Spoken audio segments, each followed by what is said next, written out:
Y hasta ahora damos la bienvenida en el estudio de los desayunos de 24 horas en Quito a Iván Granda, secretario anticorrupción. Muy buenos días, gracias por acompañarnos. Buenos días, Liz, un placer estar aquí en los desayunos de 24 horas. Bueno, un convenio entre la Secretaría Anticorrupción y EMCO dio paso a la conformación de comités anticorrupción en 6 empresas públicas en las que operarían inicialmente. ¿Qué resultados esperan tener con la creación de dichos comités? Bueno, como sabemos, el pasado nos dejó una crisis ética sin precedentes, en donde hoy tenemos 22 personas detenidas, 15 prófugas, y lo que conviene al país es establecer procesos de que estos hechos no ocurran a través de sistemas de prevención. El presidente de los ecuatorianos ha planteado que hay que aprender del pasado para que en el futuro no nos ocurra lo que ha ocurrido con una débil institucionalidad y con normativa sin duda discrecional o sin normativa.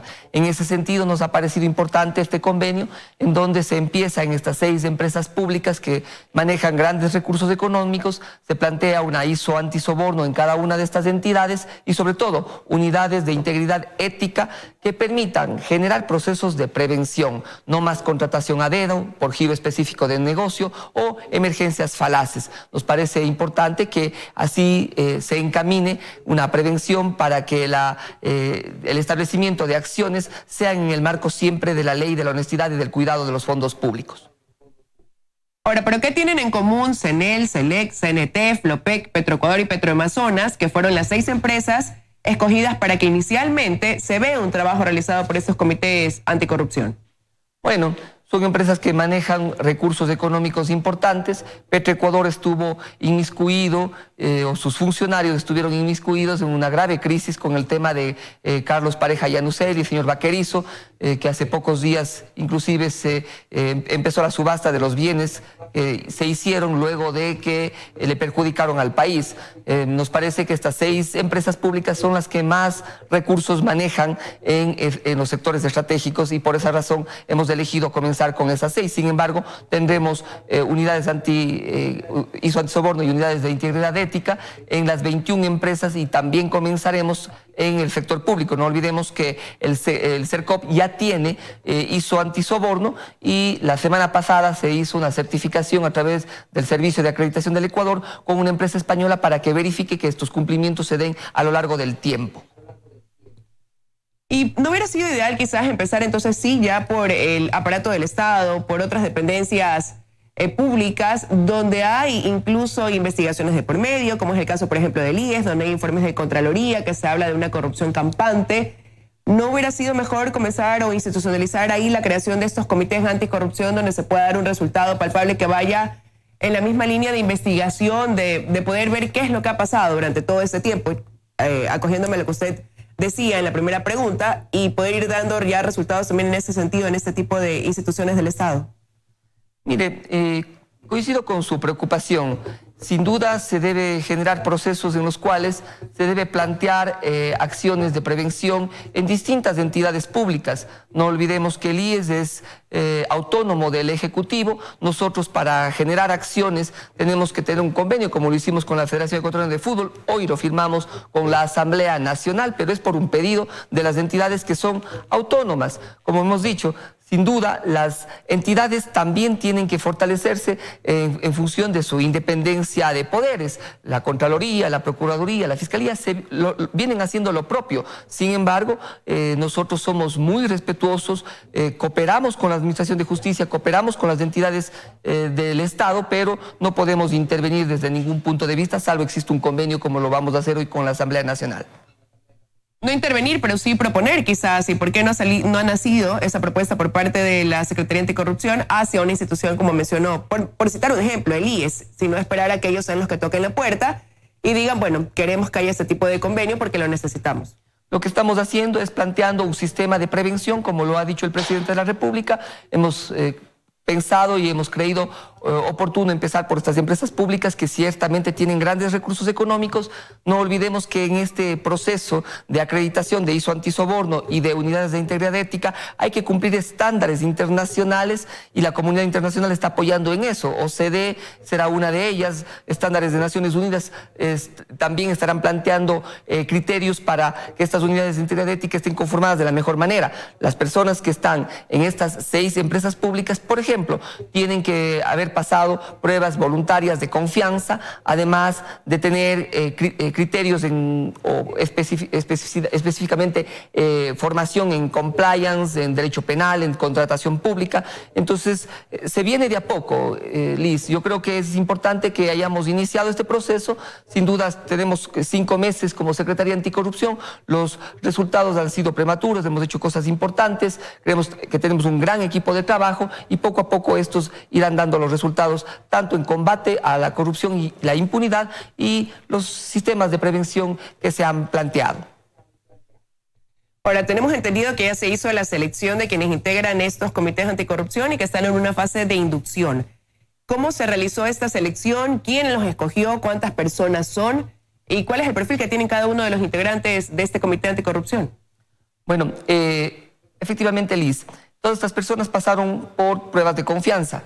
Eso significa que respondieron a preguntas importantes respecto de su forma de actuar, de su forma, de su pasado, porque no queremos que nos pase que pongamos al ratón cuidando el queso.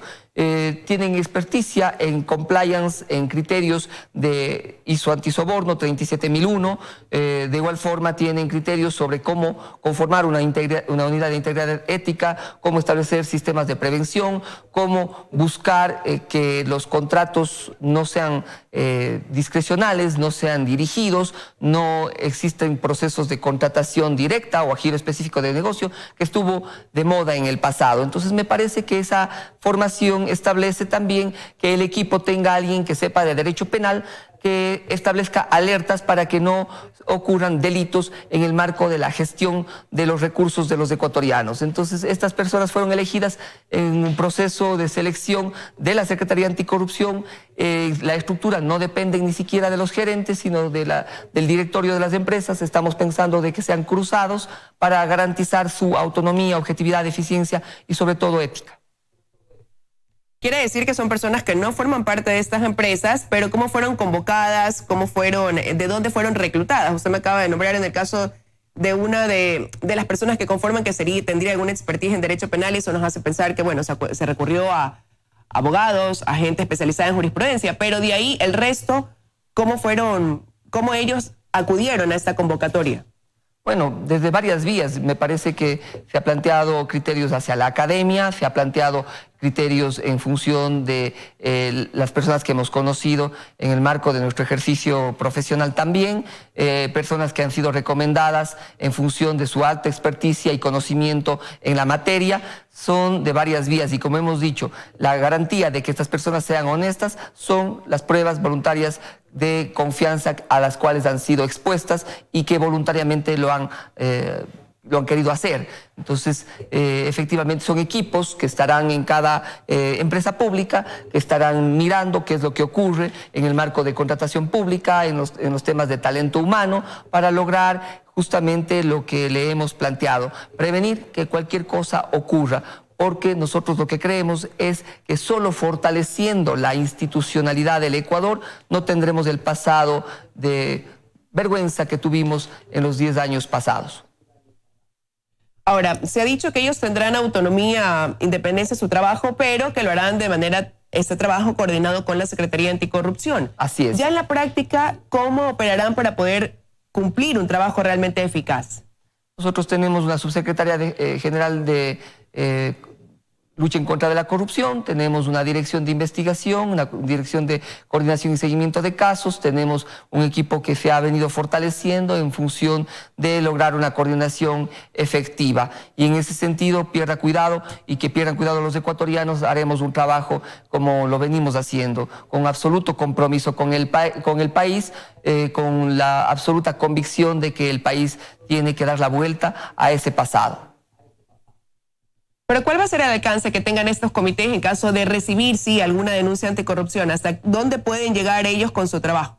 Ellos corroborarán la investigación, nos enviarán a nosotros y presentaremos nosotros la denuncia ante el órgano que le corresponde la acción penal y el único órgano que le corresponde la acción penal, que es la Fiscalía General del Estado. Y ahora, ¿o hubo algún tipo de acuerdo previo con estas instituciones que deben dar continuidad a ese trabajo? Porque también durante este tiempo mucho se ha cuestionado precisamente ese trabajo, esa falta de apoyo que ha habido desde las instituciones vinculadas en el ámbito de justicia, sea en su momento Fiscalía, la Corte. Eso fue el pasado. Nos parece que la Fiscalía viene cumpliendo un objetivo importante, con absoluta independencia. Los resultados me parece que están a la vista. Nosotros seguiremos cooperando con la Administración de Justicia en lo que corresponda y en el marco de nuestras competencias. Sin duda la Contraloría viene también en un proceso de fortalecimiento. ¿Por qué? Porque el Consejo de Participación Ciudadana anterior lo que logró fue generar acciones de confianza. La Corte Constitucional vemos cómo actúa con total autonomía e independencia y el país me parece que reconoce esas virtudes en la nueva institucionalidad del Ecuador, que fue producto de la consulta popular que llamó el presidente de los ecuatorianos, Lenín Moreno Garcés. En ese sentido, nosotros cumpliremos con nuestro trabajo, que es corroborar los actos que presumiblemente no están apegados a la ley, lo pondremos ante la Fiscalía. Si es que existen temas preventivos de buscar que no exista direccionamiento o temas de anticorrupción, como ya lo venimos haciendo, lo notificaremos al CERCO para que de forma inmediata analice y, si es del caso, suspenda cualquier proceso de contratación que esté direccionado o que tenga alguna inequidad frente al concurso que se debe dar. No olvidemos que cada vez que existe un concurso de cualquier oferta, cuando existen dos personas que ofertan, existe un ahorro del 15%, Liz. Cuando son más de 3, llega hasta el 30%. Es por esta razón que creemos que la acción preventiva será muy importante para el destino de los ecuatorianos. Ahora, usted también hace pocos segundos mencionaba ese acuerdo o ese convenio interinstitucional que se firmará el día de hoy con la Asamblea Nacional dentro de esta lucha contra la corrupción. ¿Cuál será el alcance que tenga este convenio? Bueno, nosotros valoramos la posición del presidente de la Asamblea, César Litardo. Nos llamó, nos dijo qué opinión tienes de esto, de que se pueda establecer esto en la Asamblea. Nosotros le dijimos que sin duda es importante que se fortalezca toda la institucionalidad del Ecuador. Uno cuando tiene autoritarismo es porque las instituciones están debilitadas. El autoritarismo es un sinónimo de la corrupción. Eso es lo que vivimos anteriormente y por eso toda acción que sea para fortalecer la institucionalidad y que exista unidades de integridad ética, que tenga compliance, que tenga la posibilidad de generar procesos de romper con la discrecionalidad, bienvenidos sean. Y más si es que quieren establecer ISO antisoborno. Entonces, en ese sentido, nosotros apoyaremos la gestión desde la perspectiva técnica, sin intervenir en la función del Estado, que es la Asamblea Nacional, para lograr este objetivo que es de todos los ecuatorianos. Romper con la corrupción, romper con el pasado, poner a una institucionalidad fuerte frente a cualquier acción que lastime la sociedad, que es justamente la corrupción. Y eso de ahí es lo que podría estarse dando según denuncias presentadas dentro del actual Consejo de Participación Ciudadana y Control Social, cuando quien preside ese organismo está hoy en la mira por denuncias de falsedad de documentación, adulteración de su hoja de vida. Esto por mencionar pues algunas aristas, ¿no? También se habla de el traspaso, manejo de bienes y pólizas.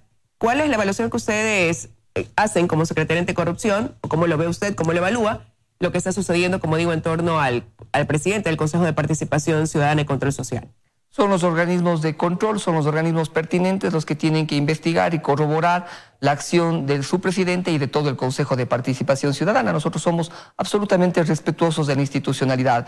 Ya se acabaron los tiempos en los cuales se sentenciaba en sabatina o en edicto a través de Twitter. Nosotros creemos que son los órganos de los poderes del Estado los que tienen que buscar las acciones que sean del caso en función de la responsabilidad que cada autoridad tenga. No olvidemos la importante gestión que debería tener el Consejo de Participación Ciudadana, que es la lucha en contra de la corrupción. Pero eso viene dado desde la perspectiva constitucional. Es un mandato constitucional que tiene el Consejo de Participación Ciudadana. Nosotros lo que queremos, Liz, con toda convicción, y decirles a los ecuatorianos que lo que queremos es buscar acciones de honestidad, de transparencia, de que la cultura de la honestidad se contagie en cada espacio, en la calle, en la escuela, en el jugar limpio en todos los espacios. Me parece que esa es la voluntad de todos los ecuatorianos y en eso estamos ciertamente nosotros comprometidos. Pero precisamente partiendo de eso, ¿no les preocupa que hoy esté encabezando un organismo como el Consejo de Participación Ciudadana, con funciones tan importantes como las que tiene de incluso delegación de autoridades, alguien que está cuestionado por temas que podrían ser considerados corrupción? Sin duda preocupa, Liz, pero ¿qué autoridades están llamadas a intervenir si es que el caso así lo amerita? Porque todo ciudadano tiene presunción de inocencia. La primera, la Fiscalía General del Estado, porque ellos son los dueños de la acción penal y si es que existieran delitos tendrían que abrir previo una denuncia o de forma en función de un parte policial o por tener algún mecanismo que reciba esta denuncia. Y sin duda el órgano de control político a nivel nacional se llama Asamblea Nacional. Veamos cómo estos organismos trabajan, cómo estos organismos ejecutan sus acciones. A nosotros nos parece que sin duda preocupa este sinnúmero de acciones o de denuncias o de actos que le imputan al señor presidente del Consejo de Participación Ciudadana, pero son otras entidades las que tienen que actuar en el marco de sus funciones. Nosotros garantizamos la independencia, la autonomía y sobre todo una acción de cooperación con los distintos poderes del Estado. Y ya para finalizar, quisiera preguntarle, pues también se cumplió el primer mes tras la conformación de la Comisión Internacional Anticorrupción. ¿Cómo se evalúan esos primeros 30 días de conformación de este organismo? ¿Qué pasos han dado? ¿Algún tipo de avance ya una vez conformada dicha comisión? Bueno, los expertos estuvieron la semana pasada en el Ecuador. Ellos han generado ya un plan de trabajo, pero la persona que debe responder esta pregunta es el PNUD, es ONUD y las Naciones Unidas. No olvidemos que estos 5 expertos están bajo la Secretaría Técnica, o más bien dicho, están sobre la Secretaría Técnica. La Secretaría Técnica es ONUD y en este caso la vocería la tiene que dar ONUD. ¿Por qué? Porque eso garantiza autonomía, independencia de los 5 expertos. De nuestra parte, nosotros hemos corroborado y hemos colaborado con las acciones que ellos han creído pertinente, pero la vocería lo tiene que dar Naciones Unidas tal como se estableció en su mandato. ¿Pero han recurrido a ustedes en algún caso específico en estos primeros 30 días, quizás como soporte de información en algún tema en especial? Nosotros hemos aportado con la información que nos han solicitado, por ejemplo, cómo son los estatutos orgánicos de las distintas funciones del Estado, las preguntas que ellos han podido hacer desde la Secretaría Técnica, que es ONUD, y nosotros hemos entregado toda la información a Naciones Unidas tal como corresponde. Quiero agradecerle su presencia esta mañana aquí en los desayunos de 24 horas. Un placer, Liz. Muchísimas gracias.